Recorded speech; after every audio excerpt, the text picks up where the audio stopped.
नमस्कार दोस्तों, कैसे हैं आप सब।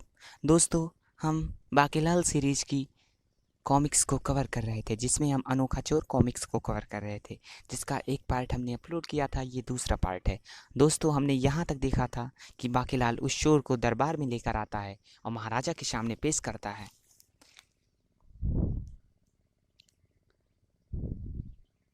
महाराज, ये बहुत बड़े कलाकार हैं। दूर दूर के राजा महाराजा इन्हें अपने यहाँ बुलाते हैं। ये उनके पास जाकर अपनी अद्भुत कला का प्रदर्शन करते हैं। वाह, ऐसी कौन सी कला है इनके पास। घास काटने की महाराज। छोटी बड़ी मोटी लंबी पतली नाटी, हरी भूरी सूखी गीली मुरझाई खड़ी सभी तरह की घास काटने में माहिर हैं। महल के पिछवाड़े घास बढ़ गई है, इसीलिए मैं इन्हें घसियारपुर से लेकर आया हूँ। ऐसे महान आदमी का नाम क्या हो सकता है। इनका नाम है घासूमल। वाह, जैसा नाम वैसा काम। तो महाराज, आपकी अनुमति हो तो मैं काम पर लग जाऊं। कितना मेहनती है, आते ही काम पर लगना चाहता है। बहुत तरक्की करोगे घासूमल घसियार। हम तुम्हें पूरे विशालगढ़ की घास काटने का ठेका देते हैं।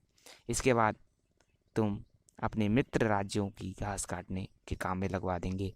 जब तक इस धरती पर घास नाम की चीज़ रहेगी, तुम घास को काटते रहोगे। आपकी बात सुनकर मेरी आंखों से आंसू निकल पड़े। मेरी बचपन से ही बहुत बड़ा घसियारा बनने की इच्छा थी महाराज। घासूमल, आज आप विश्राम कीजिए और कल से अपना कार्य आरंभ कीजिएगा। कितनी दया व प्रेम भरी बातें करता है यह राजा। पूरे राज्य पर ही दया दिखाता होगा। कितनी दया रखता होगा। अवश्य ही यह अपने पेट में रखा होगा, तभी इसका पेट इतना बड़ा है। दया को पेट में रखता होगा तभी। अनर्थ हो गया महाराज। कल रात से सभी ऋषि मुनि साधु इत्यादि घर विशालगढ़ से लापता हैं। बहुत खोजने पर भी नहीं मिल रहे। अरे, समस्या मंत्री दिक्कत सिंह, वो लोग गंगा नहाने गए होंगे 2-3 साल बाद। एक बार वो तो जाते ही हैं। 2-3 सालों में एक बार जाना उनका दिनचर्या है। आप व्यर्थ चिंता ना करें महाराज, वे सब कुछ ही दिनों में वापस आ जाएंगे। फिर बाकीलाल के कक्ष में। बाकीलाल महाराज कितने दयालु हैं। मैं सोच रहा था कि हम दोनों मिलकर घास काटने का काम करते हैं और चोरी रहने देते हैं। घास तो खत्म नहीं होगी, जहाँ काटेंगे वहाँ कुछ दिनों बाद फिर उग जाएगी। इस प्रकार हमारा धंधा चलता रहेगा।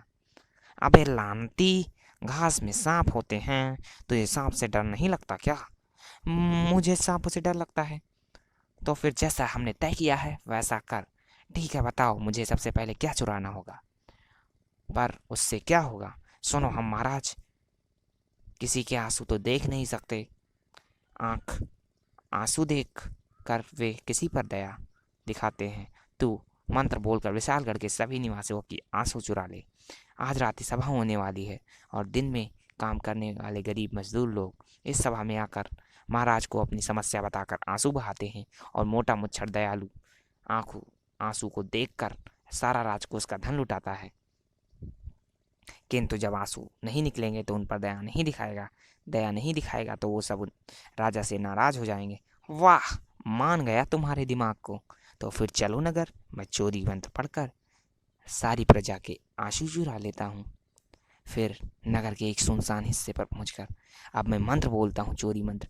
चोरी करना पाप है, नदी किनारे सांप है, अरे नजर घुमा के देख जरा, पीछे तेरा बाप है। बात कही है मैंने, धांसू चुरा लेता हूँ सबके आंसू। वो मारा। विशालगढ़ की में समस्या का आरंभ हो गया था। राम राम सत्य है भाई चौकीदार, शमशान घाट का दरवाजा खोल दो, यह मुर्दा फूकना है। वो मुझे मूर्ख समझाए क्या। आंख में एक भी आंसू नहीं। मुर्दा फूकने के बहाने तुम लोग यहाँ से लकड़ियाँ चुराने आए हो, भाग जाओ यहाँ से। नगर के दूसरे हिस्से में। नहीं मेरी धन्नो, मुझे छोड़कर तुम इस धोबी के साथ मत भागो। तुम्हारी सास मर गई तो क्या हुआ, मैं वादा करता हूँ कि झाड़ू पोछा बर्तन भाड़ा सब कपड़े धोऊंगा। मैं तो चली, तू रो रो कर अपनी जान दे रे। झूठे कहीं के, तेरी आंख में एक भी आंसू नहीं है और कहते हो रो रो कर जान दो दोगे। पहले एक असली आंसू निकाल कर तो दिखाओ। अरे भगवान, मैं तहे दिल से रो रहा हूँ, पर क्या करूँ, आंसू नहीं निकल रहे हैं। अरे अबे निकलो बे, आंसुओं पता नहीं कैसे तुम औरतों की आंखें से फटाफट निकल जाते हो। बू, क्योंकि हम औरतें सच्चे दिल से रोती हैं। तुम झूठे हो। तुम मुझे रोकने के लिए सारे काम करने को सिर्फ कह रहे हो, करोगे नहीं। मैं तो चली धोबी चड्ढी सिंह के साथ। चलो जी, एक बार हमारी शादी हो जाए, फिर हम तुम्हारी मतलब कपड़ों की धुलाई करेंगे और सारे काम स्वयं ही करेंगे। मेरा मतलब करवाओगी? हाँ। आंसुओं की चोरी के साथ पूरे विशालगढ़ में त्राही त्राही मच गई। कमाल है, मेरी सास मर गई और मैं रो रहा हूँ, फिर भी मुझे आंसू नहीं आ रहे। मेरी पत्नी समझेगी कि मैं नाटक कर रहा हूँ। मैंने भी अपनी माँ यानी सास के मरने पर उसे यही इल्ज़ाम लगाया था। बू, हाँ हाँ, तुम तो खुश ही हो गए, मेरी माँ मर गई बू, किंतु तुम्हारी आंखों से तो आंसू नहीं निकल रहे। रोने का फर्ज निभाने के लिए रो हम भी रहे हैं, पर आंख में प्याज डालने पर भी आंसू तो हमारे भी नहीं निकल रहे।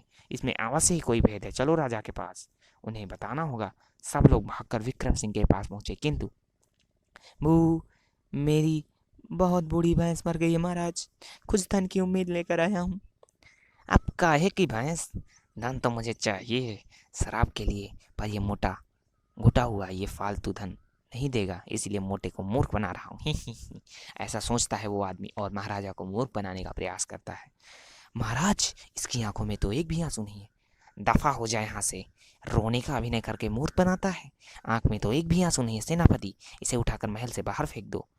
मुझ पर रहम कीजिए महाराज, पहले मेरी गाय मरी थी, तब आपने धन दिया था, और बकरी मरी थी तब भी दिया था। एक बार तो मेरी पालतू चील भी उड़ गई थी, तब भी आपने धन दिया था। फिर अब काला कुत्ता काट गया क्या? ये सब तो ठीक नहीं है। राजा को प्रजा की मदद करनी चाहिए। नहीं, ऐसा राजा नहीं चलता है। मदद करो या सिंहासन छोड़ो। क्या राजा है अपनी प्रजा के दुख दूर नहीं कर सकता, तो फिर हमारी समस्याएं क्या सुनेगा? हमारी समस्याएं भी झूठी हैं, इसको लगेगा। वाह वाह, जैसा मैंने सोचा था वैसा ही हो रहा है। अब शीघ्र ही सिंहासन मेरा होगा। लेकिन तभी, हा हा हा, मैं हूँ खौफनाक चुड़ैल प्याज पारी। अब कहाँ है चुड़ैल? कहाँ से आ मरी? बाकीलाल सोचता है, चुड़ैल को लेकर डर जाता है। और राजा कहते हैं, अरे च च च च च चुड़ैल। और सभी लोग घबरा कर भागने लगते हैं। भागो, घबराओ नहीं, पहले मैं तुम्हें कहानी सुनाऊंगी, फिर तड़पा तड़पार कर मारूंगी। हा हा हा, हु। सुनो कहानी। मेरी सास लहसुन प्यारी खाने पीने की बहुत शौकीन थी। एक दिन उसने एक मानुस को धर दबोचा। मनुष्य, मैं तुझे मार कर लहसुन के साथ तेरे मांस का सेवन करूंगी। नहीं, मुझे मत खाओ। नहीं, मैं तो खाऊंगी। ठीक है, तो खाना ही है तो मुझे कटे हुए प्याज और कच्चे प्याज के साथ खाना, अन्यथा मज़ा नहीं आएगा। पहले ही बता रहा हूँ, हम लोग भी प्याज रोटी खाते हैं, मज़ा आता है, किंतु मुझे प्याज काटना नहीं आता। किंतु मेरी बहू प्याज प्यारी को अवश्य काटना आता होगा। क्यों प्याज प्यारी? किंतु मुझे भी प्याज काटना नहीं आता था। सासू माँ, जैसे आपको लहसुन छीलना नहीं आता, वैसे मुझे प्याज काटना नहीं आता। मुझे साफ मिला हुआ है, यदि मैंने किसी मनुष्य को उसकी पसंद के अनुसार नहीं खाया तो मेरी आत्महत्या करके मृत्यु होगी। तुम अवश्य प्याज काटना अवश्य सीखना, और मानो को प्याज के साथ खाकर मेरी मृत्यु का बदला अवश्य लेना। हाय, मैं मरी और उसकी सास वहीं पर मर जाती है, क्योंकि वो उस मनुष्य की इच्छा नहीं पूरी कर पाती। नहीं, मेरी सास मर गई, अब मुझे काम न करने पर गालियाँ कौन देगा? बू। अभी अपने पति अदरक प्यारा के आते ही मैं जोर जोर से रोने लगी। अब मेरा क्या होगा पतिदेव? ही। माँ तो मर गई, तू बहू की नाक में नकेल डाल कर रखती थी, अब ये मुझे चैन से रहने नहीं देगी, सारा काम मुझसे करवाएगी। भू। और राक्षस मन ही मन डरने लगता है। इस गम में मेरा पति अदरक प्यारा भी कान में अदरक ठूस कर मर गया। आह, अजी तुम भी मर गए, अब घर का काम कौन करेगा? भू। और ये सब हुआ इस मनुष्य के कारण, जिसने सबकी जान बचाने के लिए मेरी सास को कटा प्याज खाने की सलाह दी थी।